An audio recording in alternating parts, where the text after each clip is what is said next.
Mes parents m'ont mis à la porte à 16 ans pour maintenir la paix avec ma sœur. Maintenant, ils veulent que je revienne. Mais je leur ai offert la fin qu'ils méritaient. Avant de continuer, n'oubliez pas de vous abonner et dites-nous d'où vous nous regardez dans les commentaires, on lit chacun de vos messages. J'ai 23 ans, je suis un homme, et j'ai 2 ans de plus qu'Anna, 21 ans. Quand elle est née, c'est comme si un interrupteur s'était déclenché dans le cerveau de mes parents. Papa avait toujours parlé de vouloir une fille pour lui apprendre à lancer une balle de softball et l'emmener au bal père-fille. Maman a immédiatement eu sa nouvelle partenaire de shopping et meilleure amie. Moi, j'étais l'enfant d'essai, celui sur qui ils avaient déjà fait leurs erreurs parentales. Mon père gère un secteur d'équipement médical couvrant 3 comtés de l'Ohio. Maman s'occupe de la facturation pour un cabinet dentaire à temps partiel, avec des horaires flexibles pour pouvoir gérer les rendez-vous constants d'Anna. Le cliché de la banlieue, avec la Honda Pilot dans l'allée et une hypothèque qu'ils paieront jusqu'à leur retraite. Le problème d'Anna a commencé vers l'âge de 7 ans. Pas des crises d'enfant normales. De véritables crises psychotiques où elle hurlait jusqu'à s'évanouir. Elle faisait des trous dans les murs. Menaçait de se suicider avec des ciseaux de bricolage. Mes parents l'ont traînée chez tous les spécialistes entre Cleveland et Columbus. Psychiatre, comportementaliste, même un chiropraticien charlatan qui prétendait pouvoir guérir les maladies mentales par des ajustements de la colonne vertébrale. Le diagnostic changeait tous les 6 mois. Le TDAH est devenu un trouble bipolaire, puis un trouble oppositionnel avec provocation, puis de l'anxiété avec dépression. Chaque nouvelle étiquette s'accompagnait de nouveaux médicaments, de nouvelles thérapies, de nouvelles excuses pour expliquer pourquoi Anna ne pouvait pas se contrôler. Mais la dynamique familiale n'a jamais changé. Anna était malade, donc Anna avait besoin de protection. Anna avait des difficultés, donc Anna avait la priorité sur tout. Anna passait une mauvaise journée, donc tout le monde devait gérer sa vie en fonction des sentiments d'Anna. Mes parents avaient cette philosophie sur l'éducation des garçons par rapport aux filles. Papa racontait à ses copains au travail comment il me rendait dur et indépendant, prêt pour le monde réel. Pendant ce temps, Anna était traitée comme si elle était en verre. Quand je me plaignais qu'Anna détruisait mes affaires, on me faisait la morale sur le fait d'être le plus mature. Quand elle me frappait ou me jetait des objets à la tête, on me disait de comprendre sa condition. Quand je demandais pourquoi elle pouvait s'en tirer avec n'importe quoi, j'étais insensible à ses problèmes de santé mentale. À 14 ans, j'étais essentiellement l'aide-soignant psychiatrique non rémunéré d'Anna. Mon travail consistait à la calmer, à lui donner tout ce qu'elle voulait et à lui servir de punching ball personnel quand elle avait besoin de libérer ses frustrations. Mes parents me l'ont littéralement dit, que parfois Anna avait besoin de passer sa colère sur quelqu'un. Et en tant que son grand frère, je devais être compréhensif. Les visites de la police ont commencé quand j'avais 15 ans. La première fois, Anna s'est enfermée dans la salle de bain avec un cutter, menaçant de s'automutiler parce que mes parents ne la laissaient pas se teindre les cheveux en bleu. J'ai dû défoncer la porte pendant que papa appelait le 911. Le policier qui est intervenu était un homme plus âgé, à environ 5 ans de la retraite. Il a examiné la scène. Anna en sanglots, les parents planant au-dessus d'elle, moi debout avec des éclats de bois dans ma chaussette, et il m'a demandé si j'étais blessé. Maman a immédiatement sauté sur l'occasion. Oh, il va bien. Il est si bon avec sa sœur. Nous gérons juste une crise de santé mentale. Le flic m'a regardé de nouveau, puis mes parents, et a rédigé son rapport. Dispute domestique, épisode de santé mentale, famille coopérant au traitement. Dossier clos. C'est devenu la réponse standard. Anna faisait une crise. La police arrivait. Les parents expliquaient sa condition. Tout le monde se concentrait sur le soutien dont Anna avait besoin. J'étais toujours présenté comme le grand frère responsable aidant sa sœur en difficulté. Personne ne demandait ce que cela me faisait. Personne n'a jamais demandé. Vivre avec Anna, c'était comme partager un espace avec un ouragan rancunier. On ne savait jamais quelle chose microscopique allait la déclencher ni quelle serait l'ampleur de la destruction. Elle fouillait ma chambre dès que j'étais à l'école ou au travail, prenant tout ce qui attirait son attention. Casque de jeu, sweat à capuche, argent liquide de mon tiroir. Quand je la confrontais, soit elle niait catégoriquement, soit elle se mettait à pleurer en disant que je la détestais et qu'elle voulait juste se sentir connectée à son grand frère. La solution de mes parents était toujours la même. Laisse-la faire. Ne fais pas de vagues. Elle traverse une mauvaise passe. Sois le plus mature. J'ai commencé à garder tout ce qui était important dans un casier de sport à l'école. Je devais déjeuner dans la salle informatique la plupart des jours parce que je dépensais l'argent de mes repas pour remplacer les choses qu'elle avait cassées ou volées. J'ai appris à cacher de l'argent dans des endroits où elle ne penserait pas à chercher, à l'intérieur de vieilles couvertures de manuels, scotchées sous le tiroir de mon bureau. La violence a augmenté progressivement. Ça a commencé par des coups de frères et sœurs normaux quand elle était frustrée, puis des griffures avec ses ongles, des morsures assez fortes pour laisser des marques, des objets ménagers jetés à ma tête. Un après-midi, elle m'a poursuivi autour de l'îlot de cuisine avec un tournevis cruciforme parce que je ne voulais pas lui donner le mot de passe de mon ordinateur portable. Mes parents étaient toujours là pour les conséquences, mais n'assistaient jamais aux agressions elles-mêmes. Ils me trouvaient en sang au couvert de bleu et demandaient ce qui s'était passé. Quand j'expliquais, ils soupiraient et demandaient ce que j'avais fait pour la provoquer. Puis ils allaient réconforter Anna pendant que je me nettoyais dans la salle de bain. Le personnel de l'école a commencé à remarquer les marques. Ma professeure d'anglais de seconde m'a pris à part après le cours et m'a interrogé sur les griffures sur mes avant-bras. J'ai inventé une histoire sur le fait d'aider mon père à défricher dans le jardin. Elle ne l'a pas cru. Tu sais, tu peux me parler s'il se passe quelque chose à la maison, n'est-ce pas? Il y a des gens qui peuvent t'aider. Je voulais tout lui dire. Comment j'avais commencé à barricader la porte de ma chambre la nuit parce qu'Anna entrait parfois pendant ses crises. Comment j'échouais en algèbre parce que je n'arrivais pas à me concentrer sur autre chose que survivre jusqu'à l'obtention de mon diplôme. Comment je restais éveillé à écouter les bruits de pas dans le couloir. Mais qu'est-ce que j'étais censé dire? Que mes parents étaient des gens bien confrontés à une situation impossible? Que Anna ne pouvait pas s'empêcher de se comporter ainsi à cause de la chimie de son cerveau? C'est tout ce que n'importe qui aurait entendu, alors j'ai dit que tout allait bien à la maison.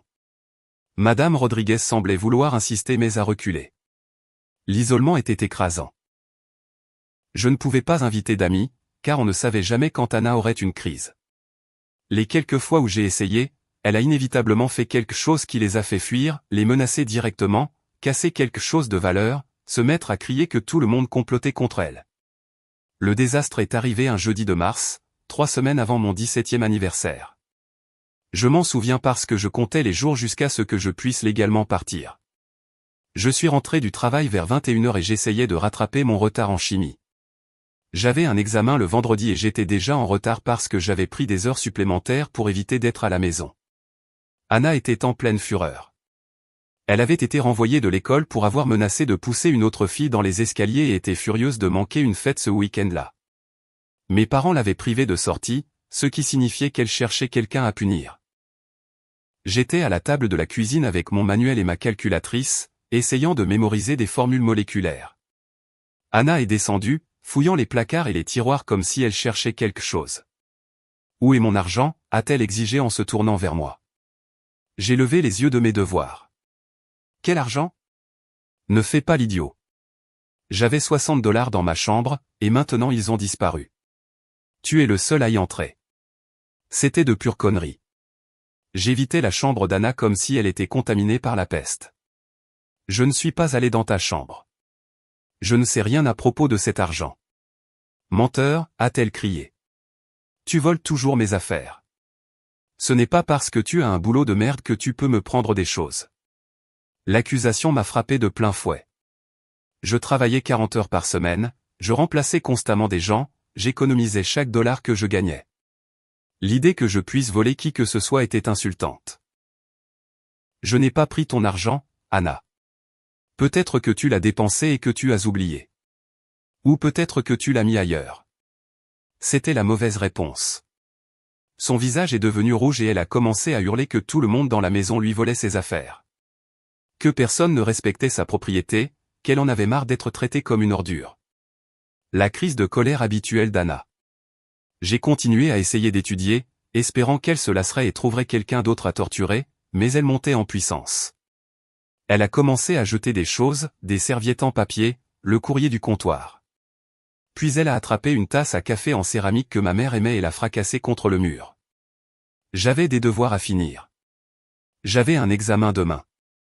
J'étais fatigué d'être faussement accusé à chaque fois qu'elle avait une saute d'humeur. Je n'ai pas pris ton argent, Anna. Je dois étudier. Trouve quelqu'un d'autre avec qui te disputer. Laisse-moi tranquille. Cela l'a complètement fait exploser. Elle a commencé à crier que j'étais un voleur et un menteur. Que je m'en sortais avec tout parce que j'étais l'enfant prodige maintenant.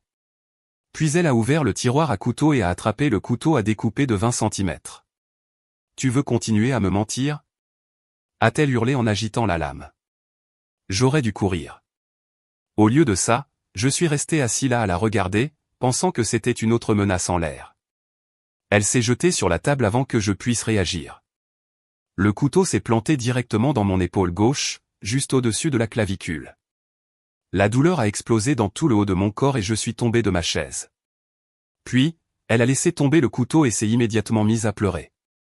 Pas parce qu'elle m'avait blessé, mais parce qu'elle s'était fait peur. La réalité de ce qu'elle venait de faire l'a frappée d'un coup. Mes parents sont arrivés en courant. Papa d'abord, puis maman. Et la première chose qui est sortie de la bouche de ma mère a été « Qu'est-ce que tu as fait pour la contrarier ?» Je suis là, avec du sang qui coule le long de mon bras, s'accumulant sur le sol de la cuisine, et il me demande ce que j'ai fait de mal. « Regarde ce que tu lui as fait faire », m'a crié maman pendant qu'Anna sanglotait dans un coin. « Elle fait une crise à cause de toi. » Papa a attrapé des torchons et a commencé à les presser sur mon épaule, mais il regardait Anna tout le temps, s'assurant qu'elle allait bien. « Nous devons appeler le docteur Martinez, » a dit maman. C'était le thérapeute d'Anna. « Et l'hôpital ?» ai-je demandé, en regardant le sang qui imbibait le torchon. « Arrête de faire ton cinéma, » a dit papa sans même examiner correctement la blessure. Ce n'est pas si profond. Mais c'était profond. Je pouvais voir quelque chose de blanc. Il fallait des points de suture, peut-être une opération. Au lieu de ça, j'ai eu droit à un torchon et à une leçon sur le fait d'être plus patient avec ma sœur. Ils ont passé l'heure suivante au téléphone avec l'équipe médicale d'Anna, à discuter de la nécessité de l'hospitaliser pour observation. Personne n'a demandé si j'avais besoin de soins médicaux. J'ai dû contourner ma propre flaque de sang pour aller dans ma chambre. Je suis resté assis là, l'épaule enveloppée de serviettes rouges, à les écouter la réconforter pendant une autre crise, comme si elle était la victime dans cette situation. C'est là que j'ai compris. Il ne me choisirait jamais. Pas une seule fois, jamais. Anna serait toujours plus importante. Je pourrais me vider de mon sang dans la pièce d'à accent grave côté et il trouverait un moyen de ramener ça à son état émotionnel.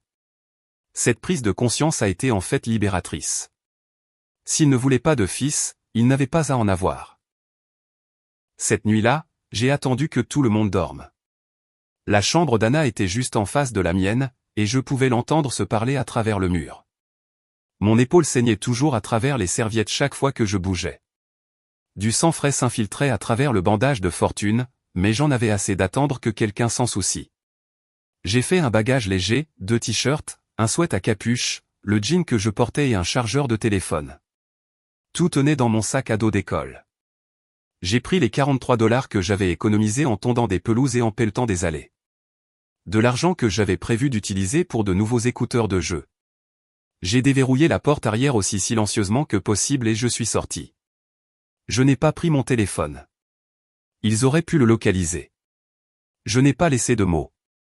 Qui avait-il à dire? J'ai juste descendu l'allée et je ne me suis jamais retourné. La première nuit a été brutale. J'ai fini dans une station-service ouverte 24h24 à environ 3 km de la maison, me cachant dans leurs toilettes. Le préposé s'en fichait tant que je ne causais pas de problème ou que je n'essayais pas de voler quoi que ce soit.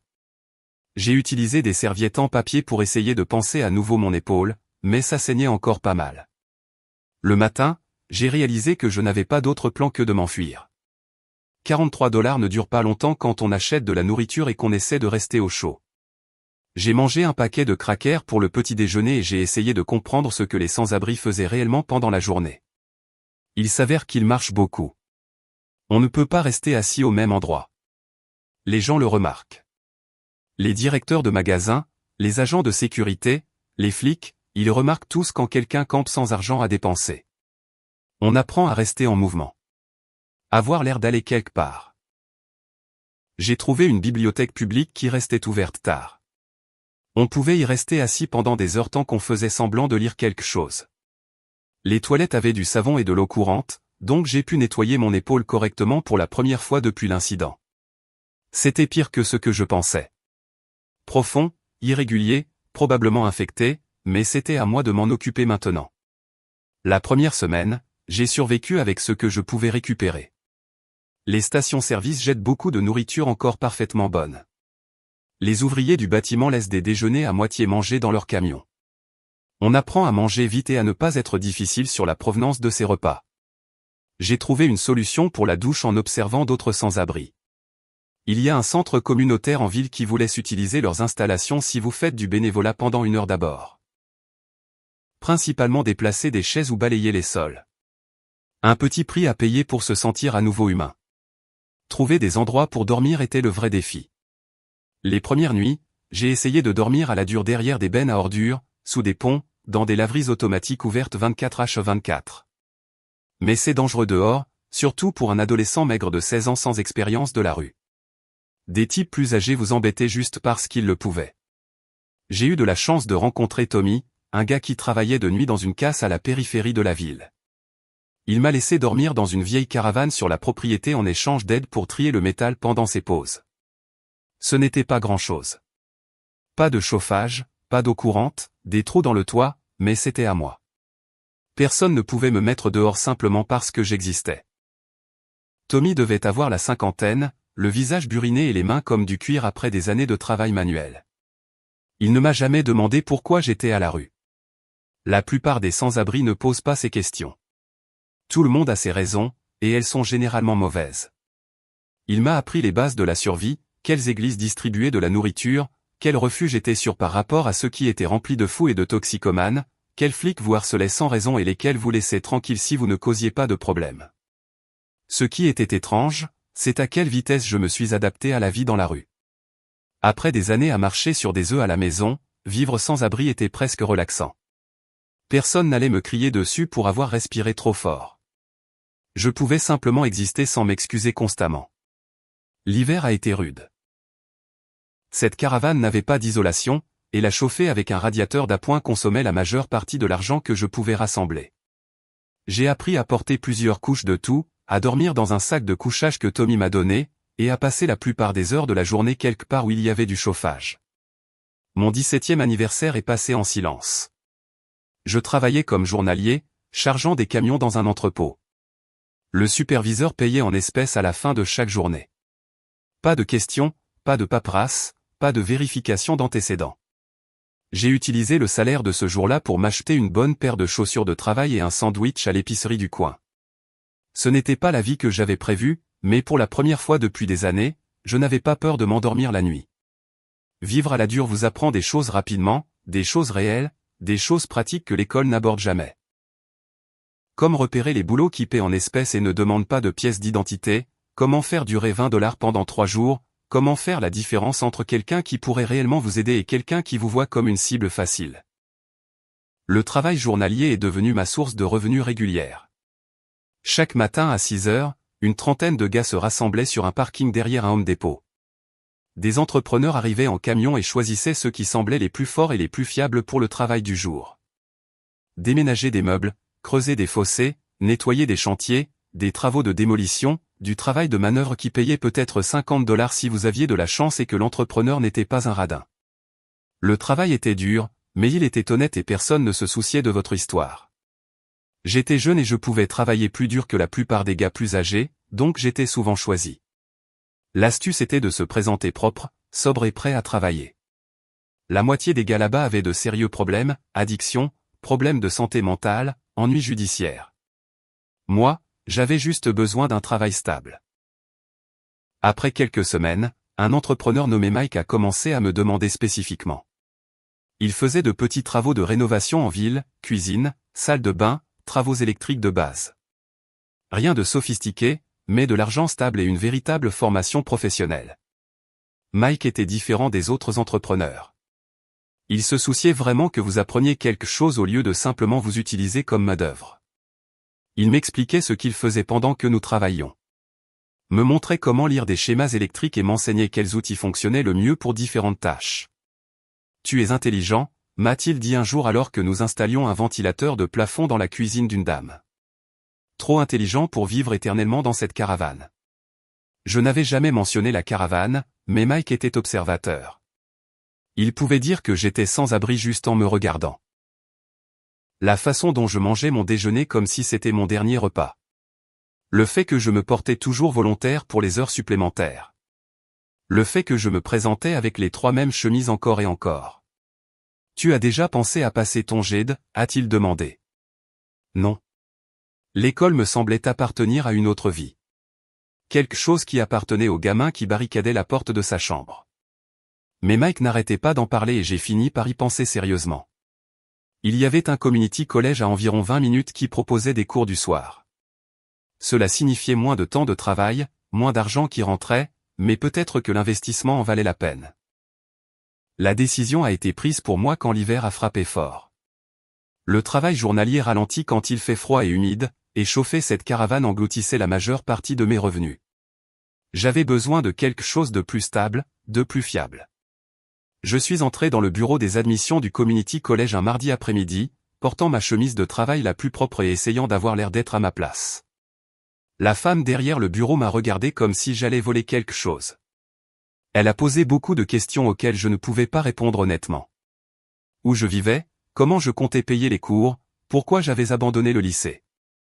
J'ai inventé ce qu'il fallait et j'ai dit la vérité quand je le pouvais. Les cours étaient plus difficiles que ce à quoi je m'attendais. Pas la matière, c'était surtout une révision de choses que je savais déjà. Mais s'asseoir à nouveau dans une salle de classe me semblait bizarre après des mois de travail manuel.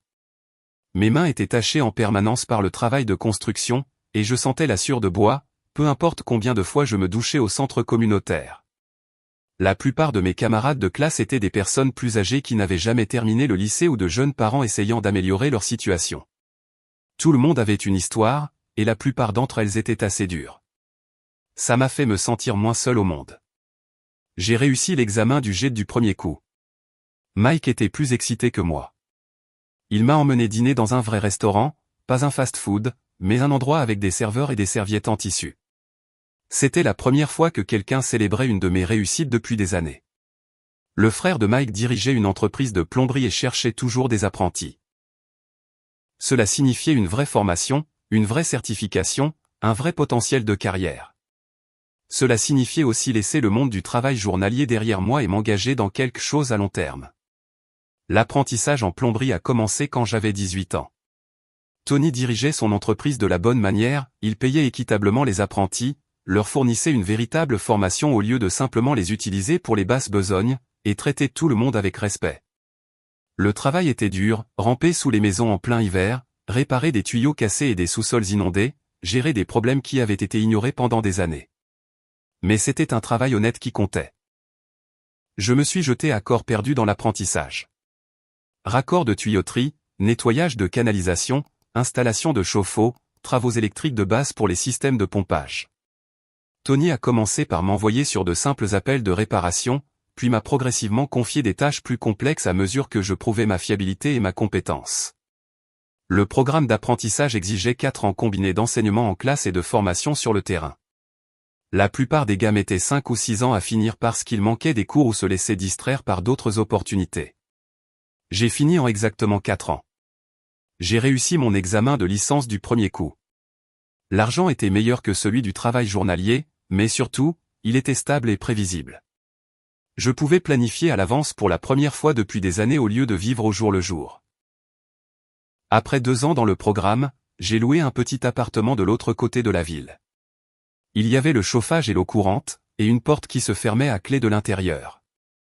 Après avoir dormi dans cette caravane pendant des mois, cela ressemblait à du luxe. J'ai acheté de vrais meubles dans des vœux-greniers et des friperies, un lit, un canapé, une table de cuisine, une télé. Des choses normales que les gens normaux tiennent pour acquises. Chaque pièce était comme une victoire contre la vie à laquelle j'avais échappé. Le travail est devenu mon identité et ma fierté. J'arrivais tôt, je restais tard, je me portais volontaire pour les boulots que personne d'autre ne voulait. Les appels d'urgence, le travail le week-end, les boulots vraiment salissants qui rendaient les clients reconnaissants lorsque vous régliez leurs problèmes. Tony l'a remarqué. Après avoir obtenu ma licence à 22 ans, il a commencé à m'envoyer sur les plus gros appels de service. Après une autre année, il m'a donné mon propre camion d'entreprise avec mon nom peint sur le côté. Voir, Dev, plombier agréé, sur la porte ne devenait jamais lassant. Les clients ont commencé à me demander spécifiquement.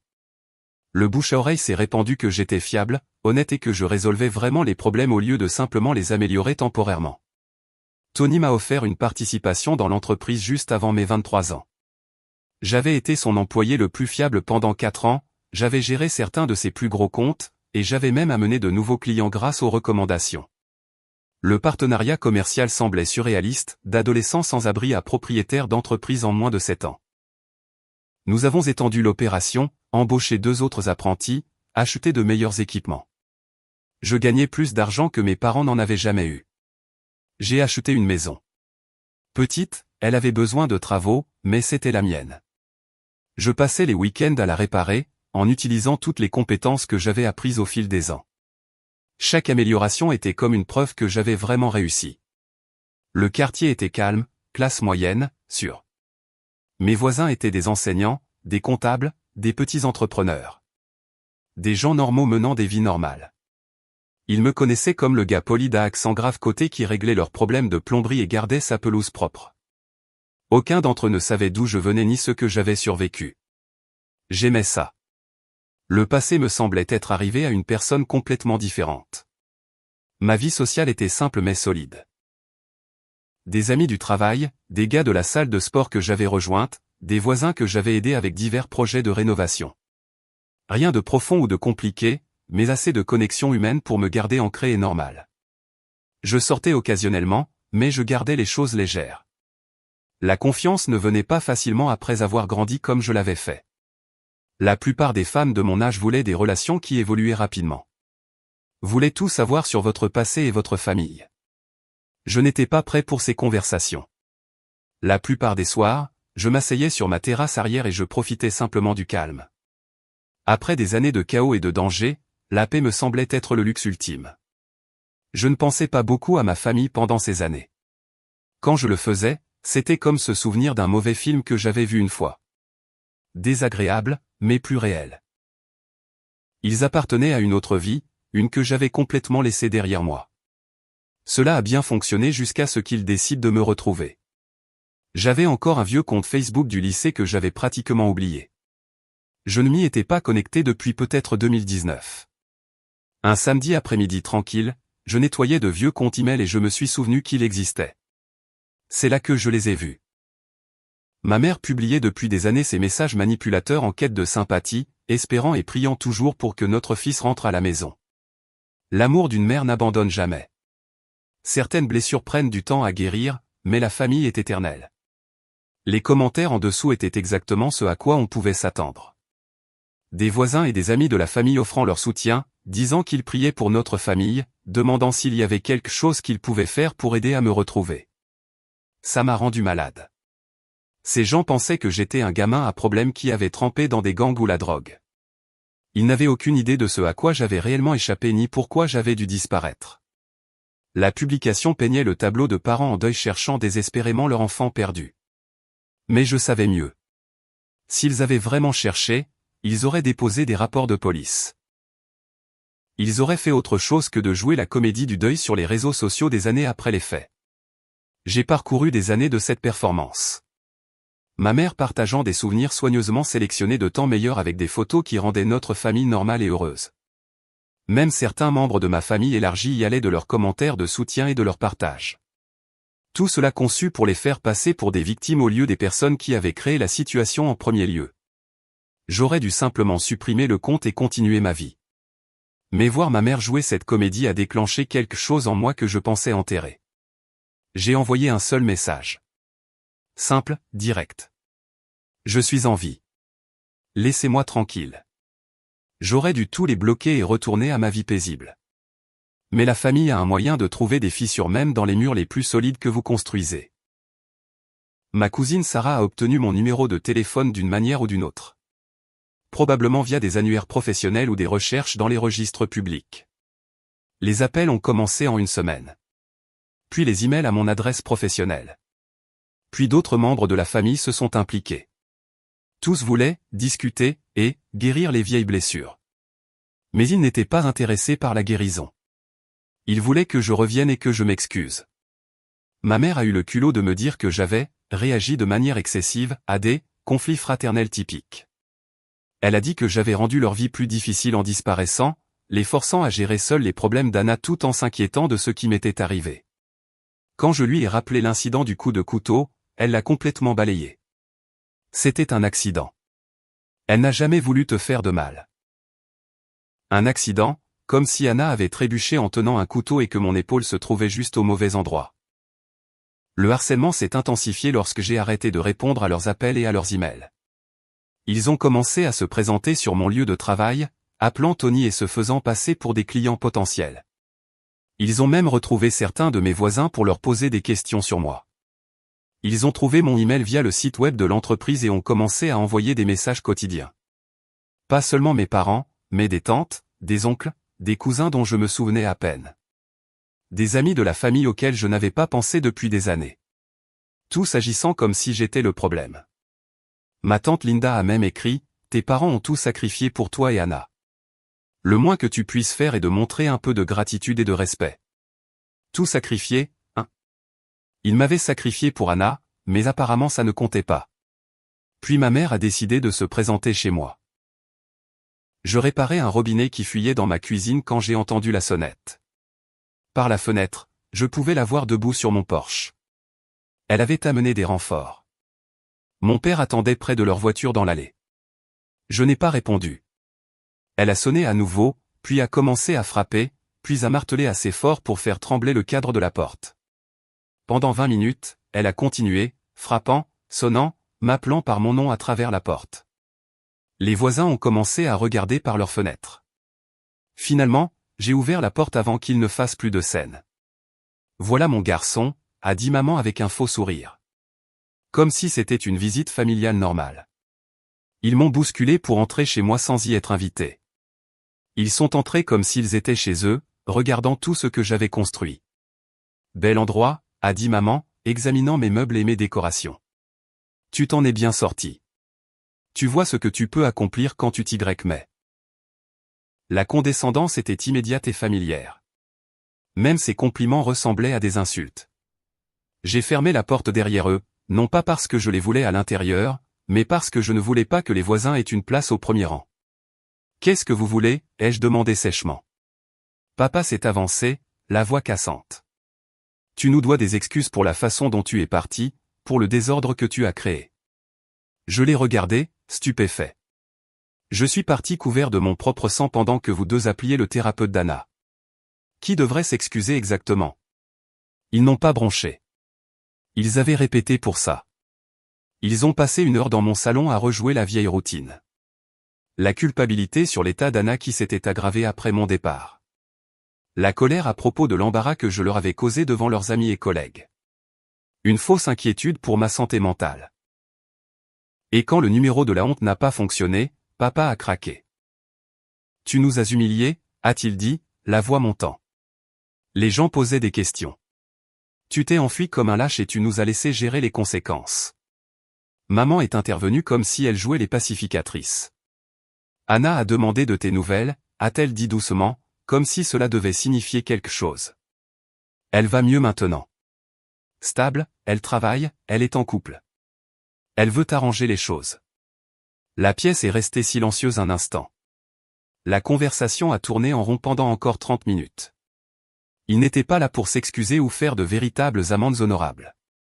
Ils étaient là pour exiger mon aide afin de réécrire toute l'histoire, pour que je joue le rôle du fils prodigue qui avait appris sa leçon et était rentré reconnaissant.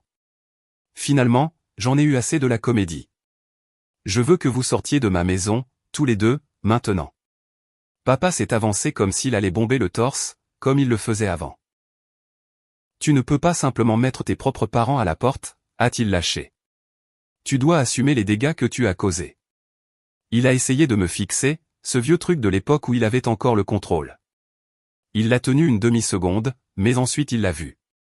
Je n'avais plus 16 ans, et je n'avais pas peur de lui. Pas le moins du monde. Après leur départ, je suis resté assis dans ma cuisine pendant un long moment, fixant le robinet que j'étais en train de réparer. Mes mains tremblaient, non pas de peur, mais de rage. Ils étaient entrés dans ma maison, mon espace sûr, et avaient essayé de me faire sentir à nouveau comme ce gamin effrayé. Mais quelque chose avait changé pendant leur visite. Pour la première fois en 7 ans, je les avais vus clairement, non pas comme les parents puissants qui avaient contrôlé mon enfance, mais comme deux personnes vieillissantes désespérées de maintenir une image qui se fissurait déjà. Ils n'étaient plus puissants. Ils étaient juste pathétiques. Le téléphone a sonné cette nuit-là. Maman, encore, comme si la visite n'avait pas eu lieu. Sa voix était différente cette fois. Mesurée, prudente. Nous devons nous revoir, a-t-elle dit. Nous tous. Anna incluse. Elle veut te parler. Non. Elle est stable depuis 3 ans maintenant. Ce n'est plus la même fille que tu te souviens. Tant mieux pour elle. Toujours non. Elle a fait une pause, puis a joué ce qu'elle pensait être son atout maître. Elle veut s'excuser, face à face. J'aurais dû raccrocher. Mais après tout ça, 7 ans, une vie de dégâts, une partie de moi était curieuse de savoir à quoi ressemblerait sa version d'une excuse. Une seule rencontre, ai-je dit. Chez moi, samedi prochain. 2 heures maximum. Ensuite, vous me laissez tranquille, définitivement. Tous. Plus d'appels, plus de mais, plus de harcèlement. C'est fini après ça. Il y a eu une longue pause. Compris. Cette semaine s'est éternisée. Je n'ai pas beaucoup dormi. Je ne pouvais pas arrêter de penser à eux de nouveau dans ma maison, essayant de me ramener dans leur version des événements. Samedi est arrivé. Ils se sont présentés pile à l'heure. Anna avait l'air plus âgée dans le regard. Elle marchait comme si elle faisait attention à ne pas prendre trop de place. Nous nous sommes assis dans le salon en silence total. Maman n'arrêtait pas de scanner ma maison comme si elle inspectait une location. Papa ne faisait même pas semblant de sourire. Anna était assise, raide, fixant le sol. Finalement, elle a levé les yeux vers moi. « Tu t'en es bien sorti ?» a-t-elle dit. Je veux dire, vraiment bien. Mieux que quiconque dans cette maison ne t'en a jamais donné le crédit. Je n'ai rien dit. Elle a dégluti difficilement. Je ne suis pas ici pour obtenir quelque chose. J'ai juste besoin de le dire. J'ai hoché la tête une fois. Vas-y. Je sais ce que je t'ai fait, et je me souviens de tout. Les cris, la paranoïa, la façon dont je détruisais tes affaires et agissais comme si de rien n'était. Sa voix s'est un peu brisée. Cette nuit-là dans la cuisine, je me souviens de tout. Elle a de nouveau levé les yeux. Je suis en thérapie depuis des années maintenant. Une vraie thérapie, pas le genre où maman me traînait en faisant semblant que tout allait bien. Et chaque fois que je pense à ce que je t'ai fait, ça me rend malade. Je n'étais pas seulement instable. J'étais cruel. Je t'ai choisi comme cible parce que je savais que tu ne riposterais pas. Je n'ai toujours rien dit. Je voulais tout entendre. Quand tu es parti, je t'ai détesté. J'ai dit à tout le monde que tu nous avais abandonnés. Mais la vérité, c'est que je savais pourquoi tu es parti. Tu devais le faire. Nous n'étions pas une famille. Elle a continué, je n'attends pas de pardon. Je n'attends même pas de relation. Je devais juste te le dire en face.